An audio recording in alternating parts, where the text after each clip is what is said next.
ముఖ్యంగా మీ ముందు ఈ రోజు రావడానికి కారణం రెండు విషయాలు చెప్పి విరమించుకుంటాం. ముఖ్యంగా మీ అందరికీ తెలిసింది అయినప్పటికీ మేము కూడా ప్రజలకు తెలియజేయాలనే ఉద్దేశంతో మిమ్మల్ని పిలిచి విషయాన్ని ప్రజలకు తెలియజేస్తున్నాం. మా యువ నాయకులు జాతీయ ప్రధాన కార్యదర్శి లోకేష్ గారు యోగాలో పాదయాత్ర చేసి ఒక రికార్డు సృష్టించారు. ఎన్నో ప్రాంతాలు తిరిగి లోకల్గా వారి యొక్క బాధలు తెలుసుకొని ఏవైతే ఉన్నాయో ఆ బాధలు తప్పనిసరిగా మన ప్రభుత్వం వచ్చాక అవన్నీ కూడా నేను మీ బాధలు తీరుస్తానని చెప్పి ఓదార్చుతూ ఆ యోగాలాన్ని సుమారు 3000 కిలోమీటర్లు పాదయాత్ర చేసి జయప్రదం చేశారు. ప్రజలు కూడా సహకరించారు. కార్యకర్తలు, ప్రజలు అందరికీ కూడా ధన్యవాదాలు.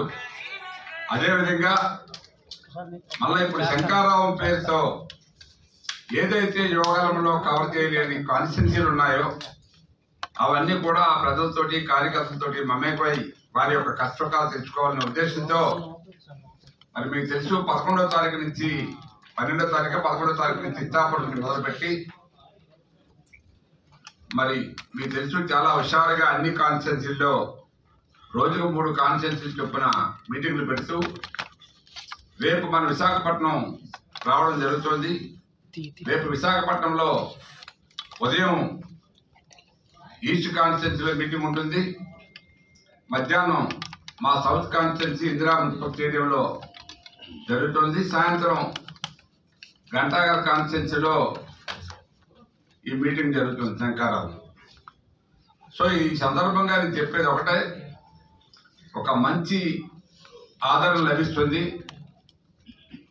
ప్రజలకి ఈవేళ ఒక నమ్మకం కలిగింది. ఓహో, ఈ నాయకత్వం మీద తండ్రి ఒక్కలా ఉంటే అబ్బాయి కూడా పరిణితి చెంది ప్రజల సమస్యలను అర్థం చేసుకోవడంలో, ప్రాంతాల యొక్క సమస్యలను అర్థం చేసుకోవడంలో చాలా పరిణితి చెంది ఈ శంకారం కార్యక్రమంలో జయప్రదం చేసుకుంటున్నారు.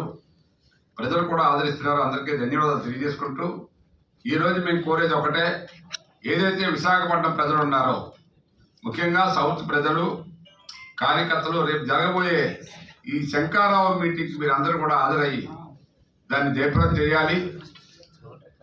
ఎన్నో సమస్యలు ఉన్నాయి విశాఖ సౌత్లో. ఈ ఒకప్పుడు విశాఖ సౌత్ అంటే విశాఖపట్నంలో ఏ వ్యాపారం చేయాలన్నా సౌత్లో జరిగేది. బంగారం, ఒక సూది నుంచి బంగారం వరకు కూడా సౌత్లోనే కొనుక్కునేవారు, ఎక్కడి నుంచి ప్రాంతాలు పెట్టినా. ఈరోజు అది చాలా దుర్గంధమైన ఒక కాలనీగా ఉండిపోయింది. సౌత్ చాలా కాలనీలు మంచినీళ్ళు సరిగా సప్లై అవ్వవు, కాలువలు సమంగా పనిచేయవు, డ్రైనేజీ సరిగ్గా లేదు. ఇవన్నీ చాలా సమస్యలు ఉన్నాయి. ఈ సమస్యలన్నీ కూడా రేపు మా నాయకుల ముందు మేము ప్రవేశపెడతాం. రేపు రాబోయే రోజుల్లో ఏ సమస్యలు మనం తీర్చగలుగుతామో అవన్నీ కూడా ప్రజలకి మేము హామీ ఇస్తాం. తప్పనిసరిగా మేము కోరేది ఒకటే, ప్రజలు, కార్యకర్తలు అందరూ కూడా రేపు వచ్చి ఈ శంకారావాన్ని జయప్రదం చేస్తారని చెప్పి మీ ద్వారా మరొకసారి నేను కోరుతున్నాను. ముఖ్యంగా ఇందులో ఇంకొక విషయం కూడా ఉంది. ఈ శంకారావంతో పాటు ఈ మధ్యన మీరు చూస్తుంటారు, వాళ్ళు మా నాయకుడు చంద్రబాబు నాయుడు గారిని ప్రజల్లో చులకన చేద్దామనే ఉద్దేశంతో యాత్ర అనే ఒక సినిమా తీసి దాన్ని ప్రజల్లో ప్రదర్శిస్తే థియేటర్లు ఖాళీగా ఉండడం మీరు చూశారు. చాలా థియేటర్లో ఫోటోలు వేస్తే ఒక తొలి రోజే వాళ్ళ కార్యకర్తలు చూశారు తప్పితే తర్వాత ఆ సినిమా చూసే నాదుడే లేడు. దానికి బదులుగా ఏదో సినిమా తీసినట్టు రాజధాని ఫైల్స్ అని చెప్పి ఒక సినిమా తీశారు. అది ఒక యథార్థ గాథ. అది it's not a joking movie.